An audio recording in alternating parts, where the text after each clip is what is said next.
من علينا إذ جعل فينا حبيبا ورسولا والصلاة والسلام على حبيبه ونبيه ورسوله الذي جاء إلى الخلق بشيرا ونذيرا وداعيا إلى الله بإذنه وسراجا منيرا وعلى آله الطيبين الطاهرين وعلى أصحابه الراشدين المهديين وعلى أولياء أمته وعلماء شريعته وسائر أمته إلى يوم الدين. أما بعد فأعوذ بالله من الشيطان الرجيم. بسم الله الرحمن الرحيم.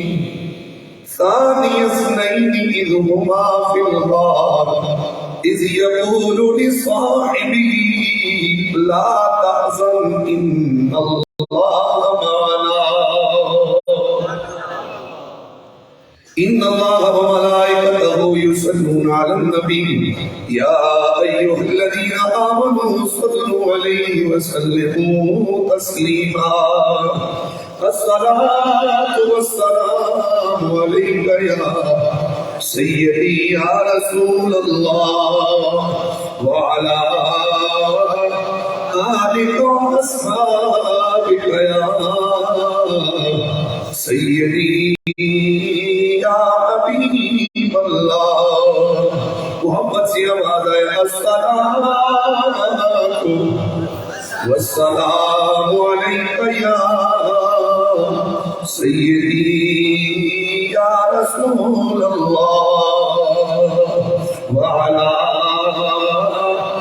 آلک واصحابک یا سیدی یا حبیب اللہ. بلند آواز سے پڑھ لیجیے. الصلاۃ والسلام علیک یا سیدی یا رسول اللہ وعلی آلک واصحابک یا سیدی یا حبیب اللہ.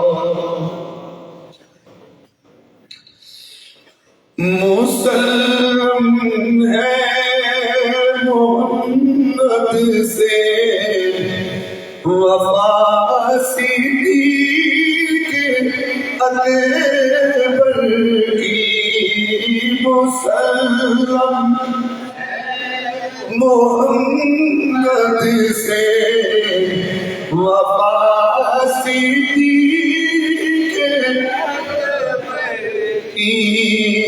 نہیں بولی ہے دنیا کو ادا صدیق نہیں بولی ہے دنیا کو ادا.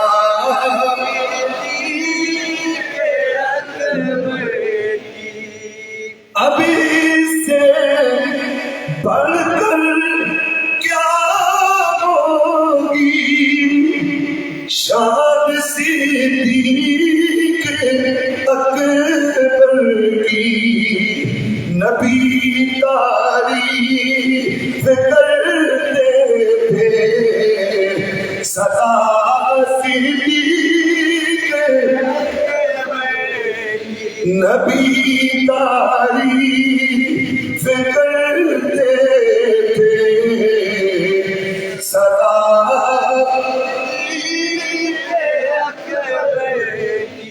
رسول اللہ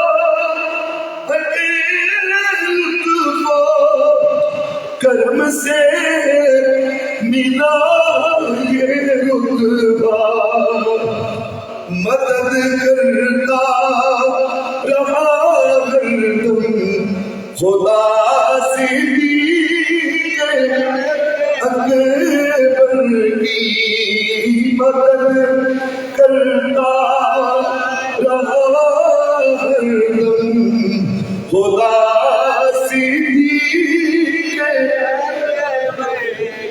نہیں بھولی ہے دنیا کو ادا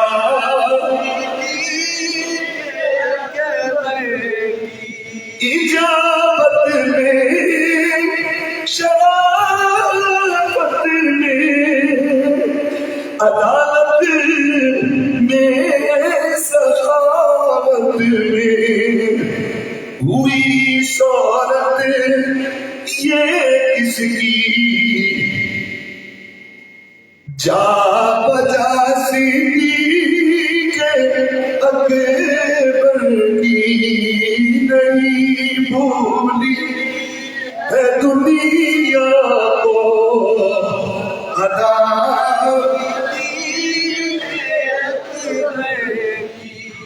حمد و صلاۃ میرے مصطفیٰ کریم رؤوف الرحیم امام الاولین والآخرین سیاح لا مقام جناب احمد مصطفیٰ محمد مصطفیٰ صلی اللہ تعالی علیہ وسلم کے پیارے غلاموں پیارے امتیوں السلام علیکم ورحمۃ اللہ وبرکاتہ۔ آج 20 جمادی الثانی ہے، 2 دن کے بعد 22 جمادی الثانی یوم وصال صدیق اکبر ہے، اور یہ ممکن نہیں کہ حضور کی کسی محبوب کا دن ہو، آمنہ مسجد کا ممبر ہو اور اس کے حضور کی کسی محبوب کی بارگاہ میں اظہار عقیدت اور محبت نہ ہو۔ یہ ہمارا عقیدہ اور یہ ہماری محبت ہمیں یہ اجازت نہیں دیتی۔ اللہ بھی کہتے ہیں قرآن میں کہ ان کو اللہ کے ایام یاد کرو، تو اللہ کے محبوبوں سے جو دن وابستہ ہیں وہ بھی حقیقت میں اللہ کے دن ہیں، اور ان سے یادیں جو وابستہ یاد ایمان کی، اس سے ایمان کو جلا بھی ملتی ہے اور ایمان میں تازگی اور تابندگی بھی آتی ہے۔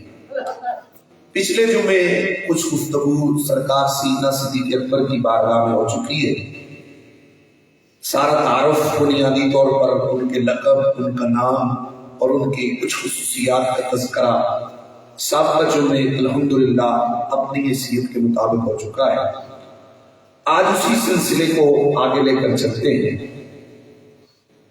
قرآن عظیم کی وہ آیات، بے شمار آیات سرکار صدیق اکبر کی شان میں قرآن کی آیات نازل ہوئی ہیں، لیکن میں 2-4 وہ آیات مقدسہ کہ جن کے حوالے سے آج کے موجودہ دور میں خاتم مداحن اور انتہائی افسوس کے ساتھ کہنا پڑ رہا ہے کہ جن کے دلوں میں صدیق اکبر کا بغض استغفر اللہ، ان کے بڑوں نے بھی لکھا ہے کہ یہ آیت اللہ نے ابو بکر کی شان میں نازل فرمائی۔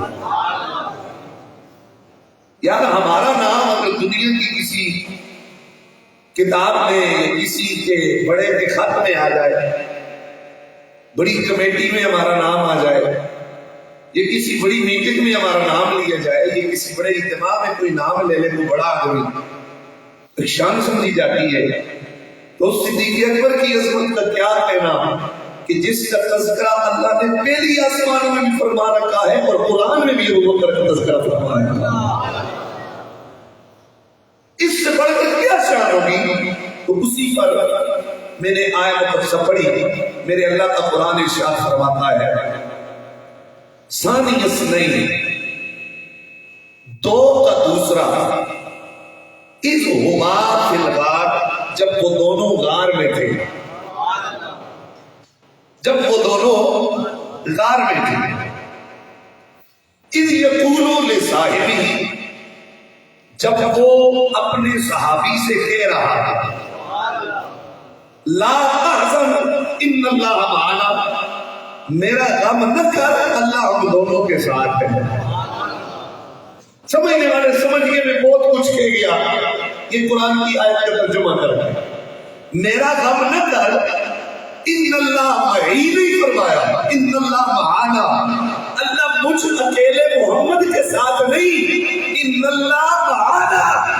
ابو بکر رب تیرے ساتھ بھی ہے، محمد کے ساتھ بھی ہے،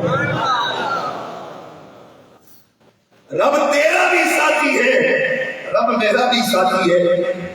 سرکار صدیق اکبر ہجرت کے موقع پر جب میرے نبی رحمت صلی اللہ علیہ وسلم کے ساتھ تشریف لے گئے، لمبا واقعہ ہے، سفر ہجرت میں نے یہاں بیان کیا ہوا ہے جمعے پر، یاد ہو غالباً وہ حضرت فراقہ کے حوالے سے وہ سارا ہجرت کا سفر میں نے بیان کیا تھا یہاں جمعے میں۔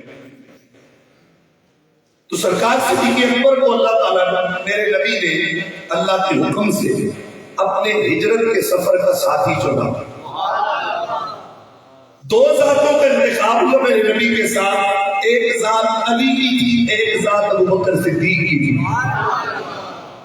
سرکار نے مولا علی کو اپنے بستر پر لٹایا اور اتنے لمبے کٹھن اور مشکل اور انتہائی خطروں سے بڑے سفر میں حضور نے اگر اپنا کسی کو معتمد رفیق چنا ہے تو وہ صدیق اکبر کو چنا۔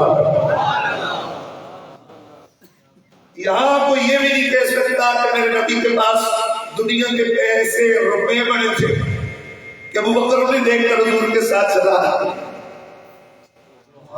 سرکار کو 3 دن تک پیٹ پر پتھر باندھتے تھے، چولہا نہیں جلتا، اور اگر کوئی کہے زمینوں کا لالچ کا تو وہ تو خود اپنی زمینیں چھوڑ کر حضور کے ساتھ جا رہے ہیں۔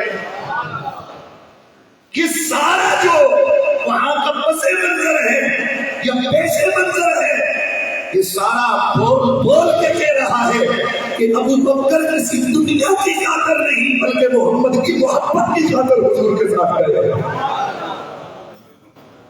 جب چاہنے والوں کو ہجوم ہو جائے تو پھر کسی کا کسی پر مرنا یہ تو سمجھ آتا ہے، لیکن جب پوری زمین پر کوئی ساتھ کھڑے ہونے کے لیے تیار نہ ہو، اس وقت محمد کا سایہ بن کر جو حضور کے ساتھ کھڑا ہوا وہ صدیق اکبر ہے۔ ان مشکلات میں، ان مصیبتوں میں، اس سخت وقت میں، اس مشکل گھڑی میں جو حضور کے ساتھ جا کے کھڑا ہوا وہ صدیق اکبر ہے۔ سرکار صدیق اکبر رضی اللہ تعالیٰ عنہ، یہ حدیث پاک ہے، بخاری، مسلم، ترمذی، ابن حبان، مصنف ابن ابی شیبہ، طبقات کبریٰ ابن سعد کی جو ہے، امام شرانی کی بھی ہے، امام اجر کی بھی ہے طبقات کبریٰ، اور بھی بہت سی۔ تو یہ طبقات کبریٰ جو ابن سعد کی ہے، اسی طرح ابن جوزی، ابو یعلا، ان کی جو مسند ہے، حضرت امام ابو یعلا کی ان کی جو مسند ہے، اس کے اندر دیگر بہت ساری کتب کے اندر یہ حدیث پاک موجود ہے۔ واپس سے کہہ دیجیے سبحان اللہ۔ ذرا میں وہ غار کا منظر آپ کے سامنے، بلکہ غار میں پہنچنے سے تھوڑا پہلے کا منظر آپ کے سامنے رکھتا ہوں، واپس سے کہہ دینا سبحان اللہ۔ اللہ اللہ میرے مصطفیٰ کریم رؤوف الرحیم صلی اللہ تعالیٰ علیہ وسلم، میرے سرکار جس وقت مکہ المکرمہ کو چھوڑ کر، اپنی آبائی زمینوں کو چھوڑ کر، اپنے آبا و اجداد کے مکانات کو چھوڑ کر، اپنی پیدائش کی جگہ کو چھوڑ کر، جہاں حضور پیدا ہوئے ہیں، اپنا سارا خاندان چھوڑ کر رب کی حکم سے جس وقت میرا نبی عازم سفر مدینہ ہوئے، میرے نبی نے ساتھ صدیق اکبر کا انتخاب کیا۔ اللہ کا محبوب بھی ہے، اللہ کے محبوب کا محبوب بھی ہے۔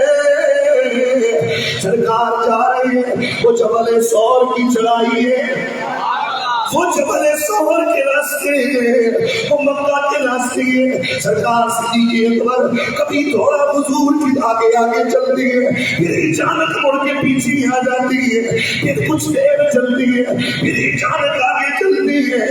میرے نبی نے فرمایا، او میرے غلام، کیا وجہ ہے؟ کبھی تم آگے جاتی ہو، کبھی پیچھے جاتی ہو۔ یہاں جن کے دل میں بغض تھا وہ یہاں تک روایت بیان کرتی ہے، صدیق اکبر پر کیچڑ اچھالتی ہے، وہ دل کے نیم دے، عقل کے نیم دے، عقیدے کے نیم دے، ایمان کے نیم دے۔ صدیق اکبر کا جواب عرض نہیں کرتے۔ سرکار نے پوچھا، اے ابو بکر، کبھی آگے جاتی ہو، کبھی پیچھے جاتی ہو، کس بات کا تمہیں ڈر ہے، کس بات کا تمہیں خوف ہے؟ کہ یہاں بغضیے دیے استغفر اللہ ابو بکر ڈر رہا تھا.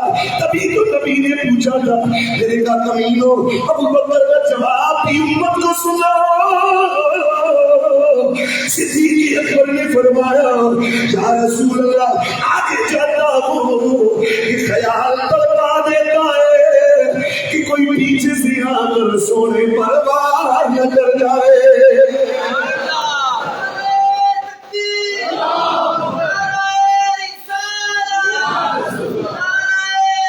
یا رسول اللہ جب پیچھے چلتا ہوں تھوڑی دیر چلتا ہوں پھر اچانک دل تڑپ آتا ہے کہ کہیں آگے سے آ کر میرے محبوب پہ کوئی حملہ نہ کر دے.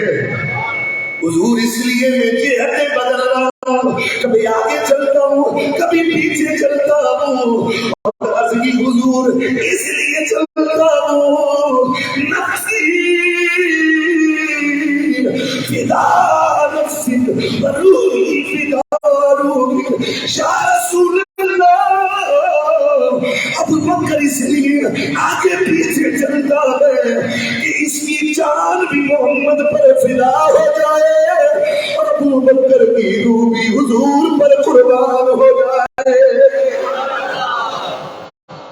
حضور مجھے آپ کا غم ہے, آپ کی فکر ہے, اس لیے کبھی آگے چلتا ہوں کبھی پیچھے چلتا ہوں. لیکن یہ جو جہنم کے کتے ہیں جو حضور کے پیارے پیارے دار جن کی عصمت پر قرآن آیا ہے ان کے بارے میں یہاں پر گمانیاں پھیلاتے ہیں کہ وہ بکر کو ڈرنا تھا وہ بزدل تھا. استغفر اللہ میں نے کہا کبھی کوئی بزدل انسان اتنی خطرناک راہوں کا انتخاب ہی نہیں کرتا ہے. ابو بکر نے جب ان راستے کا انتخاب کیا تو ماننا پڑے گا اس وقت محمد کے بعد جو بہادر تھا اس کا نام صدیق اکبر تھا, جو پورے کفر سے ٹکر لے کر تنہا حضور کے ساتھ جا کے کھڑا ہو گیا, اس کا نام ابو بکر ہے. میرے سرکار غار کے اندر تشریف لے گئے, ساتھ صدیق اکبر بھی ہیں. یہ ساری کتابوں کے حوالے جو میں نے ابھی ابھی تھوڑی دیر پہلے ذکر کیے ہیں ان کتابوں میں یہ حدیث پاک موجود ہے. انس بن ابی بکر قال قلت للنبي ما فی الغار.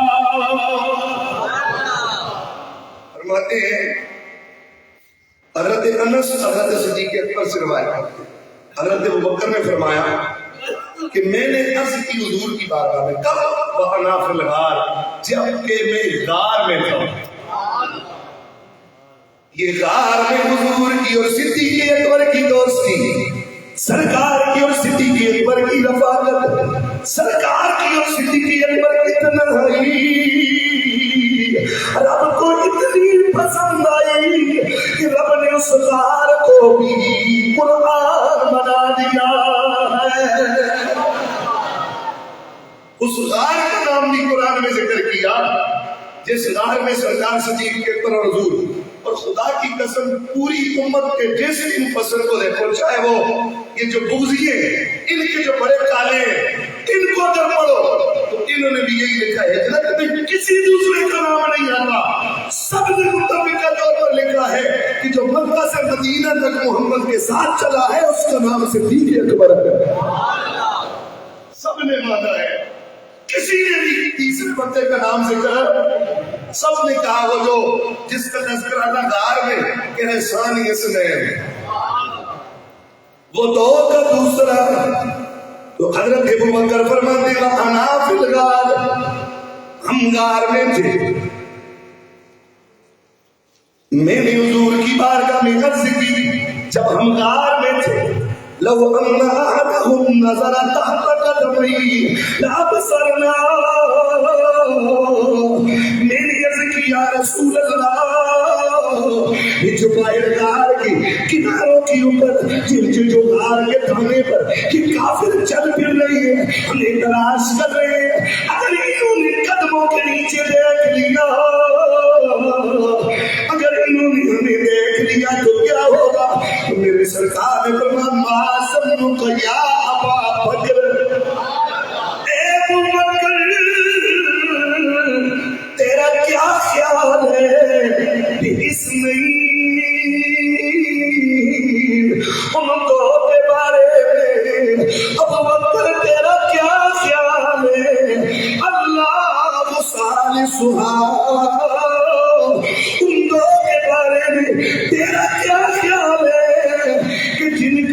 تیسرا کائنات کا رب ہے.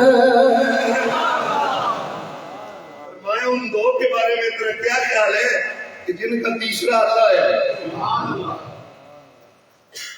تو یہ جو حضور نے صدیق اکبر سے اور صدیق اکبر نے حضور سے سوال کیا، میرے نبی نے ابو بکر کو جواب دیا. اللہ مبارک کی تنہائیوں میں اپنے محبوبوں کی یہ باتیں اتنی پسند آئی کہ رب نے قرآن بنا دیا ہے. فرمایا ثانی اثنین، وہ دور کا دوسرا، اذ یقول لصاحبہ، جب وہ اپنے دوست سے کہہ رہا تھا لا تحزن ان اللہ معنا. وہ دور کا دوسرا کہ جب وہ اپنے دوست سے کہہ رہا تھا لا تحزن، غم نہ کر، اللہ ہمارے ساتھ ہے. ان باتوں میں کتنی سچائی تھی. باتیں آپس میں دو نے کی اور ان باتوں کو رب نے قرآن کی صورت عطا فرما دی ہے. قرآن بنا کر قیامت تک اس گفتگو اور اس لہجے کو اللہ نے قرآن کی صورت میں زندہ رکھا ہے. یار اس سے بڑھ کر اور کیا صدیق اکبر کی شان تمہیں چاہیے. یاد رکھیں کہ جو حزن ہوتا ہے نا، ایک ہوتا ہے خوف، ایک کیا ہوتا ہے؟ ایک ہوتا ہے حزن، خوف، ڈر، حزن، غم. آلے عربی اتنی وسیع زبان ہے کہ اس میں ہر معنی کے لیے علیحدہ لفظ انہوں نے وضع کیے. مثلا شہر عام عالم میں ہو اس کو اور نام رکھا ہے آلے عرب نے. جب شہر بھرا ہوا ہو اس کا نام پھر حیدر رکھتے ہیں. غضنفر عام عالم میں اسامہ ہو، حملے کرنے کی وقت اس کو کہتے ہیں اسامہ. اور بھرا ہوا ببر شہر ہو اسے کہتے ہیں حیدر. یعنی مختلف حیثیتوں میں نام مختلف اور معنی اور لفظ مختلف استعمال ہوتے ہیں. تو کہا ایک ہوتا ہے خوف، ایک ہوتا ہے حزن. اور آل عرب کہتے ہیں خوف کا لفظ وہاں استعمال ہوتا ہے جہاں اپنی جان کا ڈر ہو، جہاں اپنی ذات کا ڈر ہو وہاں لفظ خوف استعمال ہوتا ہے. اور جہاں دوسرے کی جان کا ڈر ہو اسے حزن کہا جاتا ہے. تو قرآن کا لہجہ بتا رہا ہے لا تحزن، لا تحزن اے ابو بکر، مجھ محمد کی جان کا ڈر نہ کر، غم نہ کر، اللہ ہم دونوں کے ساتھ ہے. اس پر میں قرآن سے استشار پیش کرتا ہوں. میرا اللہ قرآن میں پارہ نمبر 20 سورہ قصص آیت نمبر 113 میں ایک بہت بڑے تاریخی واقعے کی طرف میرا اللہ اشارہ کرتا ہے. بنی اسرائیل کے بچیاں پیدا ہوتی تو پھر ان چھوڑ دیتا، بچے پیدا ہوتے تو انہیں کیا کرتا؟ قتل کرتا. بولو کیا کرتا؟ ذبح کر دیتا. حاملہ عورتوں کے پیچھے جاسوس چھوڑے جاتے کہ جس دن اس کا حمل وضع ہو، یعنی بچہ پیدا ہو، بچہ دیکھو، پتہ لگاؤ بچی ہوئی کہ بچہ ہوا تو فوراً مجھے بتائے بغیر قتل کر دو. کیونکہ اسے اپنی سلطنت کے نجومیوں نے بتایا تھا کہ بنی اسرائیل میں ایک بچہ پیدا ہوگا جو تیری دشمنی کے دن آگے چلا جائے گا تو تجھے میں اس کو نابود کر کے چھوڑے گا. اس نے کہا اچھا ایسا ہے، حالانکہ نجومیوں کی بات میں یقین نہیں کرنا چاہیے، کفر ہے، لیکن اس نے یقین کرتے ہوئے بنی اسرائیل کے بچوں کے قتل کا آرڈر جاری کر دیا. کئی لاکھ بچے اس نے قتل کیے. لیکن جسے رب رکھے، جناب موسیٰ پیدا ہوئے، ماں کو اللہ نے وحی کی. قرآن اللہ اس کو بیان کرتے قرآن میں، ہمارے قرآن میں اس واقعے کو فَأَوْحَىٰ إِلَىٰ أُمِّهِ کہ اللہ نے موسیٰ کی ماں کی طرف وحی کی. وحی کے دل میں القاء ڈالا. فرشتہ صرف نبیوں کے پاس آتا ہے. دل میں القاء ہوا، دل میں بات ڈالی ہے، جا اپنے بچے کو دریا میں ڈال کے صندوق میں بند کر کے ڈال دیا. لمبا واقعہ ہے، بہت زبردست واقعہ ہے. لیکن یہ انبیاء کے جو تذکرے کیے تھے ان میں جناب موسیٰ کے والے سے بات ہوئی تھی. میں نے انبیاء پر جمعے پڑھائے تھے، اگر آپ کو پرانے نمازیوں کو یاد ہو. حضرت آسیہ فرعون کی بیوی دریا کے کنارے سلوک جا رہا ہے، پکڑ لیا، کھولا، اتنا خوبصورت بچہ، پروگرام بنا لیا گھر میں پالوں گی، فرعون کی بیوی ہے، لے گئی، کہا آسیہ یہ بچہ کدھر سے لے آئی، یہ وہی دشمن ہو، کہا نہیں جیسا بھی یہ مجھے بڑا بھلا لگا ہے دل کو، بس اسے پالیں گے ہم گھر میں اپنی تربیت میں پالیں گے تو کون سا خطرہ ہے۔ بہرحال بڑے آپ کی آزمائشیں دی گئی، حضرت موسیٰ کو جب فرعون اٹھاتا نا ہاتھوں پہ کبھی کبھی تو آپ اس کی داڑھی پکڑ کے کھینچتے ہیں، وہ کہتا آسیہ یہ بچہ مجھے دشمن لگتا ہے، وہ کہتا بچوں کی عادت ہے، اس نے تیرے کا امتحان لیا، ایک ٹیسٹ کیا کہ بچپن کی وجہ سے کرتا ہے یا میری دشمنی نہیں کرتا ہے، آگ کے انگارے دیکھتے ہوئے سامنے رکھے، حضرت موسیٰ کو چھوڑا، کہا چھوڑ اس بچے کو، اگر بچپنے کی وجہ سے کرتے تو یہ انگارے بھی اٹھائے گا، گئے تو حضرت موسیٰ نے اٹھا کر انگارہ منہ میں ڈال دیا، بات سمجھ آ رہی؟ بعضوں نے لکھا ہے کہ اسی وجہ سے آپ کی زبان چلی تھی جس کی وجہ سے آپ کی زبان میں لکنت، سمجھ آ رہی ہے کہ نہیں آ رہی ہے؟ وہی بچپن ہے تو امتحان کا بڑا، تو بعضوں نے کہا آپ کی زبان نہیں چلی، حضرت جبریل کو بھیج کر اللہ نے بچا لیا تھا جلنے سے، اگرچہ انگارہ اٹھایا تھا، تو بات خیر دور نکلتی چلی جا رہی ہے۔ آپ کی ماں آپ کے غم میں روئے، اپنے ہاتھوں سے دریا میں کوئی ماں اپنی بچے کو ڈالے پھر وہ کیسے سکون سے گھر میں رہ سکتی ہے، تو قرآن نے اس واقعے کو اپنے لفظوں میں بیان فرمایا۔ کیا شکر ہے یار، میں ثابت کیا کرنا چاہتا ہوں، کسی کی جان کا ڈر ہو اس کو عربی میں حزن کہا جاتا ہے، اس کو عربی میں کیا کہا جاتا ہے، اور اپنی جان کا ڈر ہو تو اسے کیا کہا جاتا ہے، خوف، اسے کیا کہا جاتا ہے، او قتل کے اندھو، او عقیدے کے کالو، اور جہنم کے ایندھن لوگو، کیوں تم شکوک و شبہات پیدا کرتے ہو؟ قرآن کا مزاج بتا رہا ہے، سفر ہجرت میں قدم قدم پر ابو بکر خود نہیں اپنی جان کا ڈر نہیں تھا، قدم قدم پر میرے مصطفیٰ کی جان کا ڈر لگا ہوا تھا۔ تو میرے اللہ کا قرآن 12 نمبر 20 سورہ قصص آیت نمبر 113 میں فرماتا ہے فَرَدَدْنَاهُ إِلَىٰ أُمِّهِ كَيْ تَقَرَّ عَيْنُهَا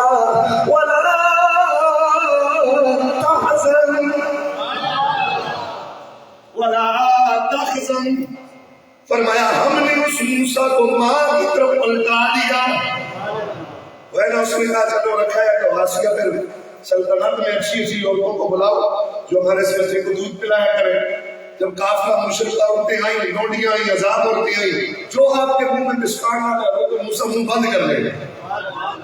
قرآن کہتے ہیں وَحَرَّمْنَا عَلَيْهِ الْمَرَاضِعَ، ہم نے موسیٰ پر دودھ پلانے والی عورتوں کا دودھ حرام کر دیا۔ اور بھائی آج یہ ہڈے کٹے جوانوں کو نہیں پتا حرام کیا ہے حلال کیا ہے، لیکن نبی نبی ہوتا ہے، ابھی ماں کی گود میں ہے، پتا ہے رب کا حلال کیا ہے رب کا حرام کیا ہے۔ منہ بند آتی کی ہیما، بعد میں آتے آتے بڑے پیسے ہوئے، بڑی عورتیں آئی، سب کو موسیٰ نے ریجیکٹ کر دیا، بچے ہیں ابھی دودھ پیتے بچے، جو ہی مائی انہوں نے اٹھایا، اٹھا کے اپنی چھاتی سے لگایا، تو آپ نے ان کا دودھ پینا شروع کر دیا، پھر ڈیوٹی لگ گئی کہ روز بس یہی سلطنت کے اندر یہی عورت اس بچے کو دودھ پلائے گی، تمہیں کیا خبر کہ اللہ نے لال اپنی ماں کو لٹا دیا ہے۔ تو اب کا قرآن کہتے ہیں فَرَدَدْنَاهُ إِلَىٰ أُمِّهِ، ہم نے موسیٰ کو لٹایا اس کی ماں کی طرف، کیوں کہ تقرّ عَيْنُهَا، تاکہ موسیٰ کی ماں کی آنکھیں ٹھنڈی ہو، موسیٰ کی ماں کی آنکھیں ٹھنڈی ہو، وَلَا تَحْزَنْ، اور اس کی ماں کو موسیٰ کا غم نہ ہو۔ بتاؤ حضرت موسیٰ علیہ السلام کی ماں کو اپنا غم تھا یا موسیٰ کا؟ بولو نا یار، موسیٰ کا غم تھا، فرمایا ہم نے بچے واپس اس کی طرف لٹا دیا تاکہ موسیٰ کی ماں کو آنکھیں ٹھنڈی ہو، وَلَا تَحْزَنْ، اور غم نہ ہو۔ تو علیہ کہتے ہیں قرآن کا مزاج ہے، دوسرے کی جان کا ڈر ہو اسے حزن کہا جاتا ہے، اپنی جان کا ڈر ہو اسے خوف کہا جاتا ہے۔ اس طرح کہ جناب موسیٰ کے سامنے جادوگر آئے تھے، انہوں نے جادو پھینکے، ہزاروں ٹن وزنی رسیاں لائی، پھر جادو کیا، آنکھوں کی بندش کی، پھر ان رسیوں کو سانپوں کی صورت مل گئی۔ جناب موسیٰ یہ کہہ کر تھوڑی دیر کے لیے انسانی تقاضے کے مطابق گھبرا گئے۔ رب نے کشف، موسیٰ ڈر نہیں، یہاں اپنی ذات کا ڈر تھا، لا تغب، تو خوف اپنی ذات کا، دوسرے کی ذات کو تو خزن کہتے ہیں۔ تو قرآن کا اشارہ، قرآن کا اسلوب بتاتا ہے۔ اسی طرح سورہ یوسف کے اندر حضرت یعقوب علیہ السلام سے جب حضرت یوسف پچھڑ گئے، آپ کی یاد میں، آپ کے فراق میں جناب حضرت یعقوب روتے رہے، آپ بڑا عرصہ تک روتے رہے۔ بلاخر جب بھی حضرت موسیٰ کا تذکرہ کرتے بچے ڈانٹ دیتے، یا رب حضور آپ اسی کی محبت میں بس ڈوبے جا رہے، چھوڑو اس کو، بس وہ مر گئے۔ تو جناب حضرت یعقوب نے آخر میں کیا کہا؟ انما اشکو بثی وحزنی الی اللہ، اور فرمایا میرے دل میں جو اپنے یوسف کا غم ہے اور جو فکر لائق ہے، میں اپنے اس فکر اور غم کو اللہ کے سپرد کرتا ہوں۔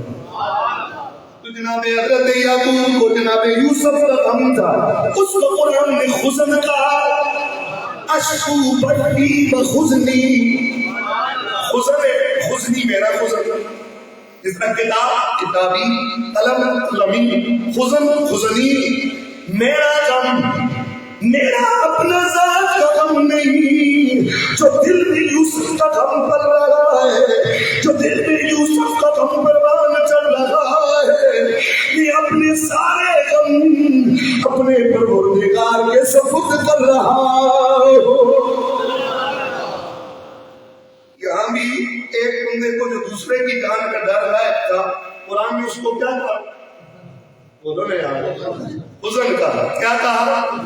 تو قرآن کا اسلوب بتاتا ہے، ابو بکر کو اپنی جان کی پرواہ نہیں تھی، ابو بکر کے دل میں مصطفیٰ کا غم لگا ہوا تھا۔ یہ سرکار صدیق اکبر کی ذات ہے، جو غار میں تنہائی میں اللہ کے محبوب نے اور یار غار نے آپس میں بات کی، اس بات کو اللہ نے قرآن کا رنگ دے کر صبح قیامت تک اس کو زندہ اور جاوید فرما دیا ہے۔ وفا ہی وفا، سر بسر صدیق اکبر، صدیق اکبر، ہر گھڑی فدا نبی پر صدیق اکبر، صدیق اکبر، ستاروں کا جھرمٹ وہ گردے کمر، یعنی گویا حضور چاند ہے اور صحابہ حضور کے گرد گرد ستاروں کی مانند ہے، ستاروں کا جھرمٹ وہ گردے کمر، سبھی ایام، سبھی معتبر، سبھی ایام، سبھی معتبر، پر تیرا مقدر زبان پیغمبر، صدیق اکبر، صدیق اکبر، سارے میں مثال ہیں، لیکن سرکار صدیق اکبر کی اپنی شان ہے۔ کون صدیق اکبر؟ میرے رب کا قرآن فرماتے ہیں والذی جاء بالصدق وصدق بہ اولئک هم المتقون۔ والذی اس پہ موصول ہے، واحد مذکر کے لیے، اسماء غیر متمکنہ اس کے، یہ طلباء کے لیے اسماء غیر متمکنہ وہ ہوتے ہیں جو مبنی الاصل کے مشابہ ہوتے ہیں، اور اس کی مشابہت کی وجہ سے یہ اعراب کو قبول نہیں کرتے، یہ مبنی رہتے ہیں، عامل کے بدلنے سے ان کا اعراب بدلتا نہیں ہے۔ الذی، اللذان، الذین، اللتی، اللتان، اللاتی، اللواتی، اللائی، بات سمجھ آ رہی؟ یہ 6 اسماء موصولہ ہیں، واحد مذکر، تثنیہ مذکر، جمع مذکر، واحد مؤنث، تثنیہ مؤنث، جمع مؤنث۔ تو والذی جاء بالصدق، وہ ذات جو سچائی لے کر آئی، وصدق بہ، اور وہ ذات جس نے سچائی کی تصدیق کی ہے اولئک هم المتقون. قرآن کہتا ہے وہ ذات جو سچائی لے کے آئی اور وہ ذات جس نے سچائی کی تصدیق کی ہے فرمائے متقین ہے. آپ مفسرین سے پوچھتے ہیں سچائی لے کر آنے والی ذات کس کی ذات ہے اور اس سچائی کی تصدیق کرنے والی ذات کس کی ذات ہے؟ تو تقریباً اس پر مفسرین کا بہت بڑا اجتماع ہے. ان کا وہ گویا اجماع بھی کہہ سکتے ہو. اکثر نے لکھا ہے والذی جاء بالصدق سے مراد میرے نبی کی ذات ہے، وصدق به سے صدیق اکبر کی ذات مراد ہے. وہ ذات جو سچائی لے کے آئی اور وہ ذات جس نے سچائی کی تصدیق کی. فرمایا سچائی لے کر آنے والی محمد مصطفیٰ کی ذات ہے اور سب سے پہلے دنیا میں اس سچائی کی تصدیق کرنے والی صدیق اکبر کی ذات ہے، ابو بکر صدیق کی ذات ہے. یار بعد میں تو لوگ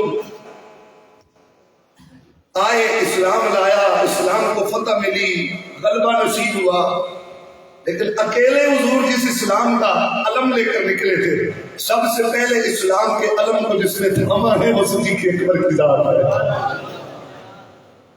وہ صدیق اکبر کی ذات ہے.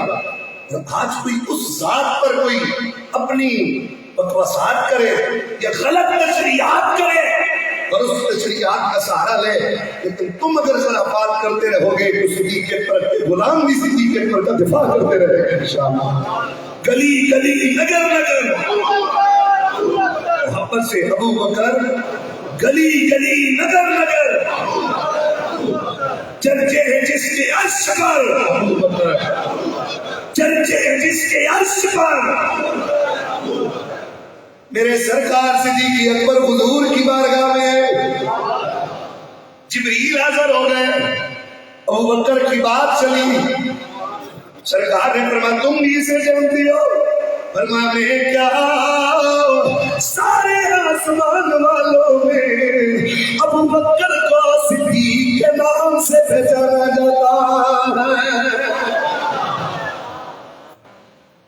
اور فرمایا ابو بکر کا ایک اور نام ہے آسمانوں میں، ابو بکر کا آسمانوں میں ایک اور نام بھی ہے، اس نام سے ابو بکر کو پہچانا جاتا ہے. ایک روایت میں اس کا حلیم آیا، حلیم کہتے ہیں مردبار کو، بہت زیادہ مردبار، تحمل، صبر، استقامت والا. میرے سرکار صدیق اکبر قرآن کی اگلی آیت وَسَيُجَنَّبُهَا الْأَتْقَى الَّذِي يُؤْتِي مَالَهُ يَتَزَكَّىٰ وَمَا لِأَحَدٍ عِندَهُ مِن نِّعْمَةٍ تُجْزَىٰ إِلَّا ابْتِغَاءَ وَجْهِ رَبِّهِ الْأَعْلَىٰ. قرآن کہتے ہیں قریب اس سے دور ہوگا وہ کہ جو سب سے بڑا متقی ہے. اگلی نشانی بیان کی اس متقی کی یہ نشانی ہے یؤتی مالہ یتزکیٰ، وہ اپنا مال تزکیہ نفس کی خاطر اللہ کی راہ میں دیتا ہے. وما لأحد عنده من نعمة تجزیٰ، کسی پر اس کا کوئی احسان نہیں کہ جس کو وہ بدلے میں مال دے رہا الا ابتغاء وجہ رب العالمین، اس کا رب کی راہ میں مال دینے سے ایک ہی مقصد ہے کہ اس کو خدا اس سے راضی ہو جائے. یہ آیت مقدسہ بھی مفسرین فرماتے ہیں صدیق اکبر کی شان میں اتری ہے. آپ نے 6 غلاموں کو آزاد کیا مختلف مواقع پر، جنہیں اسلام اور کلمے کی پاداش میں ان کی آقا انہیں سزائیں دے رہے تھے کہ تم نے محمد کو کیوں تسلیم کیا ہے، ہوتے ہمارے غلام ہو لیکن کلمہ محمد کا کیوں پڑھتے ہو. صدیق اکبر کو پتا چلا اسلام کی خاطر ان پر ان کے اوپر یہ ظلم و جبر ہو رہا ہے. آپ نے اپنے طیب مال سے وہ مال لے کر غلام خرید کر انہیں اللہ کے نام پر آزاد فرما دیا تھا. حضرت ابو وفا رضی اللہ تعالیٰ عنہ آپ نے فرمایا ابو بکر اگر غلام آزاد کرنے ہی ہے تو کوئی اچھے جو اچھے بیک گراؤنڈ والے لوگ ہیں انہیں آزاد کر، تاکہ کل تیرے دست و بازو بنے، مشکل گھڑی میں تیرے ساتھ آ کے کھڑے ہوں۔ یہ کیا کمزور جن کا نہ کوئی آگے ہے نہ کوئی پیچھے ہے، بس انہیں خریدتا ہے اور آزاد کر رہا ہے۔ فرمایا یا ابت انی ارید ما عند اللہ، اب حضور میری اور کوئی منشا نہیں ہے کہ غلام آزاد کرنے سے فقط ایک ہی میری منشا ہے، مجھ سے میرا خدا راضی ہو جائے۔ گلی گلی نگر نگر ابو بکر شان صدیق اکبر۔ والد گرامی کو یہ جواب دیا، اللہ نے ان کے جواب کی تصدیق میں قرآن کی آیت نازل فرمائی، الذی یؤتی مالہ یتزکا، یہ وہ ہے جو اپنا مال تزکیہ نفس کے لیے خرچ کرتا ہے۔ وما لأحد عنده من نعمت تجزا، کسی کے احسان نہیں کر رہا کہ اس کی اس کو جزا دی جائے، یہ مال اس لیے نہیں خرچ کرنا کہ دنیا میں کوئی اسے بدلہ دیا جائے، الا ابتغاء وجہ رب الاعلی، اس مال خرچ کرنے سے اس کا ایک ہی مقصد ہے، اس کا رب راضی ہو جائے۔ جس کے اندر اتنا خلوص ہو اس دور میں اس کو صدیق اکبر کہتے ہیں۔ ایک بار حضور کے روزے کی جالیاں دیکھنا یقیناً صاحب ہے، میری معراج کے تیرے قدم تک پہنچا اور تیری معراج کے ارے عرش اولا تک پہنچا، ہماری تو معراج ایک غلام کی حضور کے قدموں تک پہنچا ہے۔ لیکن ایک بار حاجیوں اور ایک نمازیوں ایک بار روزے رسول دیکھتے ہو تو اپنے مقدر پہ ساری زندگی رشک کرتے ہو، اس مقدر کے مقام پہ رشک نہیں کرو گے جس نے ساری زندگی بھی مصطفیٰ کے ساتھ گزاری اور صبح قیامت تک مصطفیٰ نے اسے اپنے پہلو میں سنا رکھا ہے۔ اور قیامت کو بھی حضور نے فرمایا تھا کہ میں یوں ہی آؤں گا، میرے دائیں میرا ابوبکر ہوگا، میرے بائیں میرا عمر ہوگا۔ قیامت کو بھی حضور کے ساتھ ہم ایک بار جالیاں دیکھ کے آئے، ہم عجیب بن جاتے ہیں۔ ساری زندگی جس نے گود میں رکھ کر حضور کا دیدار کیا ہو، آج قربت نور میں بھی حضور کے ساتھ لیتے وہ جو پارٹی ہے سینہ گوبی والی، افسوس ہوتا ہے سرکار کے صحابہ پر جب لوگ کوئی بھونکتا ہے، ہمیں اور کیا دشمنی ہے کسی سے؟ کیا حضور کی نسبتوں کا آیا نہیں تمہارے پاس؟ انہوں نے مٹی ایک رکھی ہوئی ہے، وہ سجدے میں اپنے پیشانی کے نیچے رکھتے، کیوں جی کربلا آدھی مچی ہے، اس میں یہ کمال ہے کہ اس پر سجدہ حسین کا ہوا اور ہمارے سجدے میں یہ آئے گی ہمارا بھی سجدہ قبول ہو جائے گا۔ انہوں نے کہا کمینوں، حسین میرے نبی کا نواسا ہے، حسین کی شہادت پر سارے شہید قربان۔ یقیناً عظمت کی بات ہے یہاں جس نبی کے نواسے کے جائے شہادت کی مٹی، یقینی کوئی بات نہیں ہے کہ اس میں حسین کے لہو کے ذرے ہیں یا نہیں ہے، صدیاں گزر گئی۔ اگر اس خاک سے اتنا پیار کرتے ہو تو پھر اس ابوبکر کی کیا شان ہوگی جو اس خاک میں خاک نشیں ہے، جو خاک محمد کے جسم سے لگی ہوئی ہے۔ حسین کی کیا شان ہے ان سے پوچھو، یہ جو نام ناد حسینی ہے، الحمدللہ سچے حسینی ہم سنی ہے، دب کے بعد بھائی سارے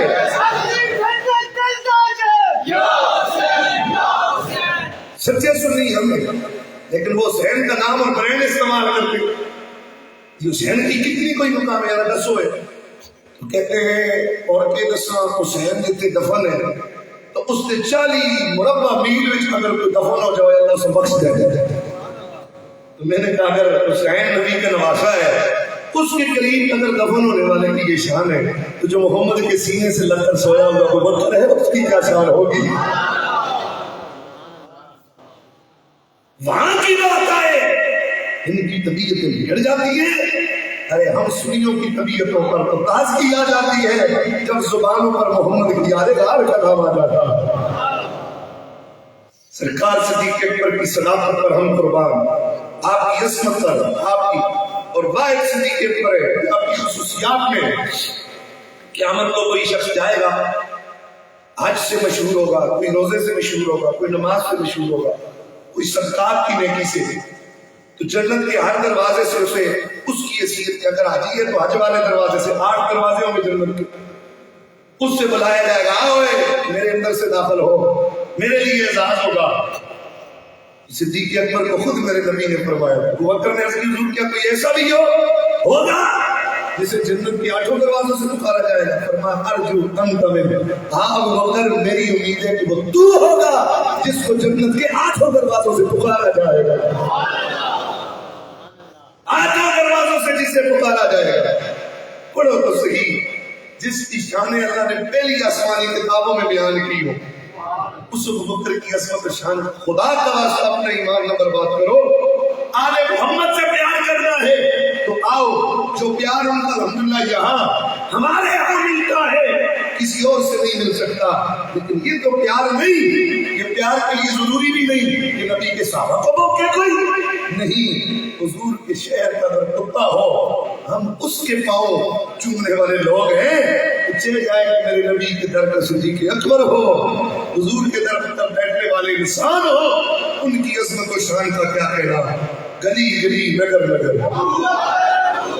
پیار سے شان صدیق اکبر آج حضور کے پاس بیٹھے ہوئے پوری دنیا سے صدیق اکبر کی بارگاہ میں تحفے جائیں گے کہ آج حضور کے غلاموں نے آپ کو یہ خراج عقیدت پیش کیا، میں گناہ گار بھی آج میرا ہمارا انتظام بھی جائے گا، یار کم از کم دل میں بغض تو نہ ہو، دل کے ساتھ بولو گلی گلی نگر نگر مصطفیٰ کا ہم سفر، چرچے ہیں جس کی عرش پر، گلی گلی نگر نگر۔ اللہ تعالی ہم سب کا آمین۔